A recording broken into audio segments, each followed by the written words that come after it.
நான் ஏற்கனவே சொன்ன மாதிரி நீங்கள் வந்து ஜூன் ஜூலை இங்கே ரெய்னி சீசன் முடித்ததுக்கப்புறம் நீங்கள் இங்கே வந்தீங்கன்னா வியூ பாயிண்ட் அட்டகாசமாக இருக்கும்னு நான் நினைக்கிறேன். இப்போ வெயில் வந்து மண்டையை கொளுத்துது, அந்த ரிவரில் தண்ணியே அந்தளவுக்கு இல்லை, அது ஒரு ட்ராபேக்கு. ஸோ முடித்தோடனே நம்மளை கீழேயும் மறுபடியும் கொண்டு வந்து விட்டுருவாங்க. இது ஃபுல்லாகவே கம்ப்ளீட்டாக ஸ்டீலில் பண்ணியிருக்காங்க. ஏன் சிமெண்ட்டில் பண்ண முடியாது அப்படின்னா, சிமெண்ட் காங்க்ரீட்டுக்கெலாம் லைஃப் டைம் ஒரு 50 to 60 இயர்ஸ் தான்.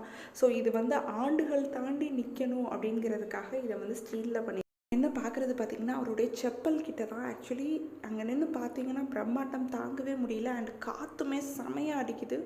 ஸோ இதெல்லாம் பார்த்து முடிச்சுட்டு நம்ம அகெயின் வந்து அந்த எக்டா பஸ் டெர்மினல் வந்துடலாம். ஸோ அங்கேருந்து நீங்கள் அடுத்தது எங்கே போகிறீங்களோ அங்கே போய்க்கலாம். அதுவும் எல்லாமே இந்த பஸ் வந்து ஃப்ரீ தான். இதை தவிர்த்து இங்கே ப்ரைவேட் ஆட்டோ சர்வீசஸும் இருக்குது. இதுவுமே எலக்ட்ரிக் ஆட்டோஸ் தான். இது ஃபுல்லாகவே கேர்ள்ஸ் ஓட்டுவாங்க, பிங்க் ஆட்டோ இதுக்கு பேர். இதை பற்றி அடுத்த வீடியோவில்